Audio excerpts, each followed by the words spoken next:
నమస్తే. కేంద్రం స్పందించింది. ఏదైతే విశాఖ స్టీల్ ఫ్యాక్టరీకి సంబంధించి తగు సహాయం అయితే చేసింది. అయితే ఇది ప్రతి ఒక్కళ్ళు కూడా ఇప్పుడు రెండు తెలుగు రాష్ట్రాలు కూడా మాట్లాడుకుంటున్నటువంటి ఒక అంశం అని చెప్పుకోవాలి.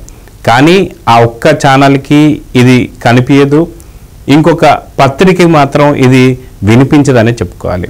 ఎందుకు అంటే సాక్షికి సంబంధించినటువంటి ఒక ఛానళ్ళు కావచ్చు లేదా పత్రికలు కావచ్చు అన్నీ కూడా విష ప్రచారాలు చేస్తానికి మాత్రమే అవి కేటాయించారనే చెప్పుకోవాలి. జగన్మోహన్ రెడ్డి గారు కావచ్చు లేదా భారతిరెడ్డి తన ఛానల్లో కానీ తన పత్రికల్లో కానీ ఏ అంశాన్నైనా సరే 10కి 20 సార్లు చెక్ చేసిన తర్వాతనే మేము నిజాలు మాత్రమే ప్రకటిస్తామని చెప్పేసి అయితే వాళ్ళు చెప్తూ వస్తున్నారు. గత వారం రోజుల క్రితం దాకా మనం చూస్తే విశాఖ స్టీల్ని ఖచ్చితంగా అమ్మైపోతున్నాడు అని చెప్పేసి విష ప్రచారం చేసినటువంటి ఒక సాక్షి పత్రికలు కావచ్చు లేదా సాక్షి ఛానల్ కావచ్చు. అయితే ఈరోజు ఏదైతే కేంద్రం స్పందించి దాదాపు 10,300 కోట్లు కేటాయించిన తర్వాత ఆ వార్తలు మీకు వినిపించవా? ఈ వార్తలు మీకు కనిపించవా?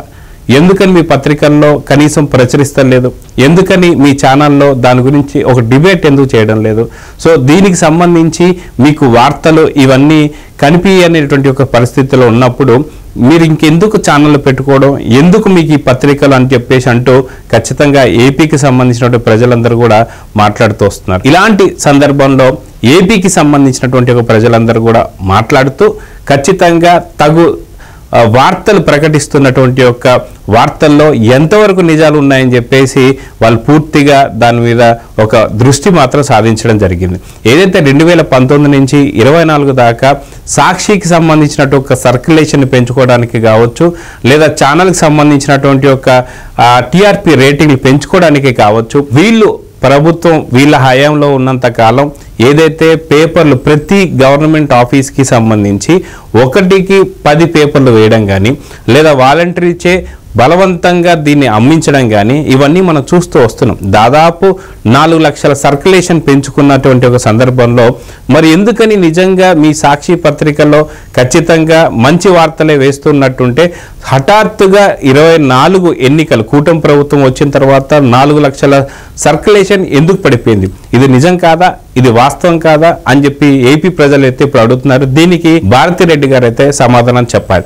అదే విధంగా చూసుకుంటే కొన్ని ప్రాంతాలలో ఖచ్చితంగా సాక్షి ఛానల్ తప్ప మిగతా ఏ ఛానళ్ళు రానియకుండా పూర్తిగా ఏదైతే ఫోర్త్ ఎస్టేట్ ఏదైతే ఉందో మీడియాని కూడా అణిచివేస్తూ మీరు చేస్తున్నటువంటి ఒక చర్యలు అవి నిజం కావా?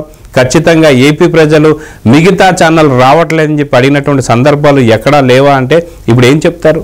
అయితే ఇప్పుడున్నటువంటి పరిస్థితుల్లో కేంద్రం కొన్ని వేల కోట్లు అమరావతికి కావచ్చు లేదా ఏపీకి కావచ్చు అంత చక్కగా ఇస్తున్నటువంటి సందర్భంలో ఎందుకని మీ యొక్క ఛానల్లో కావచ్చు మీ యొక్క పత్రికల్లో ఎందుకని ఈ వార్తలు కనిపించవని చెప్పి ఏపీ ప్రజలు అడుగుతూ వస్తున్నారు.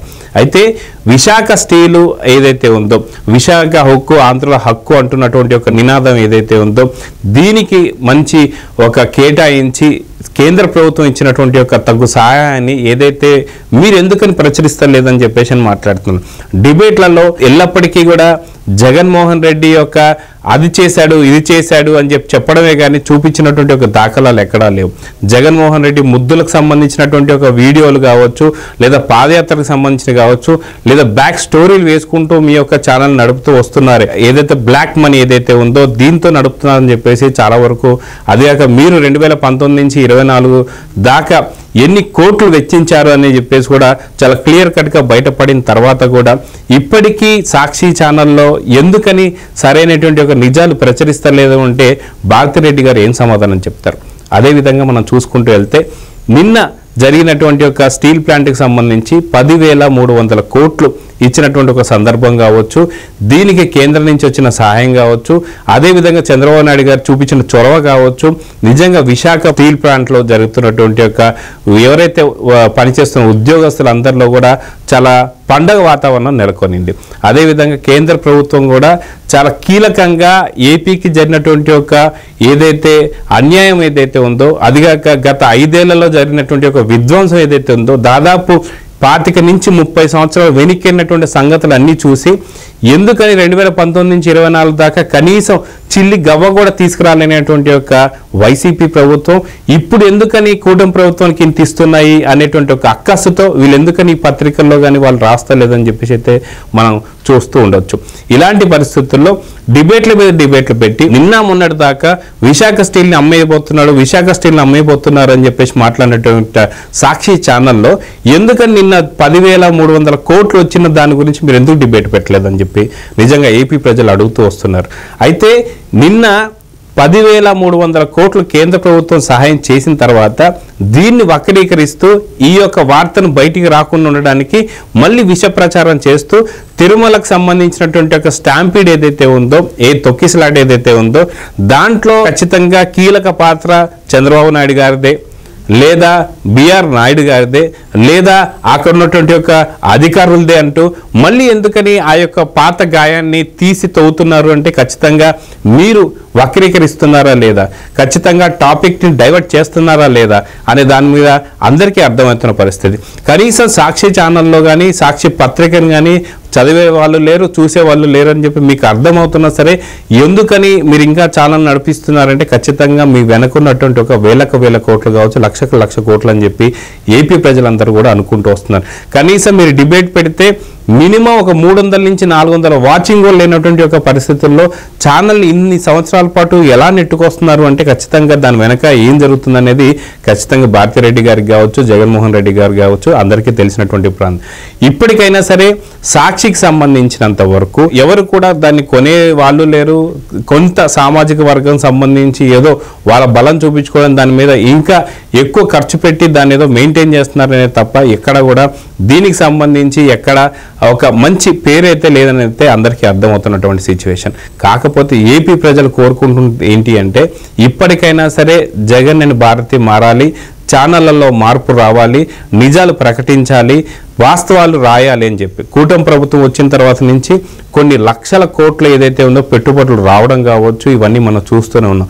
రోడ్లు ధ్వంసం చేసినటువంటి రోడ్లు సంక్రాంతికి మనం వెళ్ళినటువంటి సందర్భంలో ఏపీ ప్రజలు ఎవరైతే ఇక్కడ సెటిలర్ లాగా ఉన్నటువంటి హైదరాబాద్ నుంచి వెళ్ళిన ప్రతి ఒక్కళ్ళు కూడా రోడ్లను చూడడం కావచ్చు, అక్కడ జరుగుతున్న అభివృద్ధి కావచ్చు ఇవన్నీ కూడా చూస్తూ వస్తున్నారు.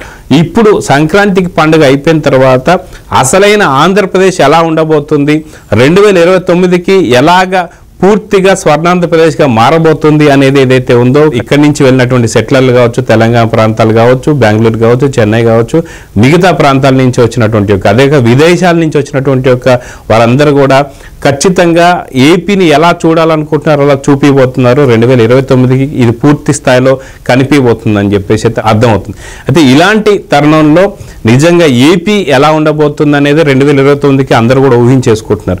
కానీ ఇవన్నిటినీ కూడా పక్కన పెట్టి వాస్తవాలు ప్రకటించకుండా అవాస్తవాలు మాత్రమే మీరు రాయడం కావచ్చు లేదా చూపించడం కావచ్చు, దాంట్లో ఉన్నటువంటి కొంతమంది యాంకర్లు కావచ్చు లేదంటే కొంతమంది విశ్లేషకులు కావచ్చు ఇవన్నీ కనిపించడం లేదా అంటే మాత్రం వాళ్ళ దగ్గర నుంచి ఎటువంటి సమాధానం మాత్రం రావట్లేదు. ఎప్పటికెప్పుడు ఏదైతే పాత గాయాలను తీసుకొచ్చేసి వేరే వాళ్ళ మీద రుద్దడం తప్ప ఇంకేది చేస్తున్నటువంటి పరిస్థితులు అయితే కనిపించడం. నారాసుర రక్త చరిత్ర అంటూ మీరు ప్రకటించినటువంటి ఒక వార్తలు కావచ్చు, దినపత్రికల్లో కావచ్చు, ఎందుకని ఇప్పుడు ఆ అంశాల గురించి మీరు ఏదైతే సిబిఐకి సంబంధించి వస్తున్నటువంటి వార్తలు మీరు ఎందుకు ప్రకటించడం లేదని చెప్పి ఏపీ ప్రజలు అడుగుతున్నారు. ఏపీలో ఇంత అద్భుతమైనటువంటి ఒక డెవలప్మెంట్ జరుగుతుంటే మీరు ఎందుకని ప్రకటించడం లేదని చెప్పి అడుగుతున్నారు. ఎందుకని పలు కంపెనీలు వస్తుంటే పెట్టుబడులకు వస్తుంటే ఆ కంపెనీ పేర్లు మీరు ఎందుకని ప్రకటించడం లేదని చెప్పి అడుగుతున్నారు. సో ఉన్నటువంటి ఒక పూర్తి స్థాయి ఏదైతే ఫోర్త్ ఎస్టేట్కి ఉన్నటువంటి ఒక మచ్చని మాత్రం సాక్షి ఛానల్ కావచ్చు, సాక్షి పేపర్ మాత్రం ప్రచురిస్తూ వస్తుంది. చూద్దాం ఏం జరుగుతుంది. ఇకనైనా సరే ఈ యొక్క ఛానల్లో కావచ్చు లేదా పత్రికల్లో కావచ్చు తగు మార్పులు రావాలని అయితే కోరుకుందాం. నమస్తే.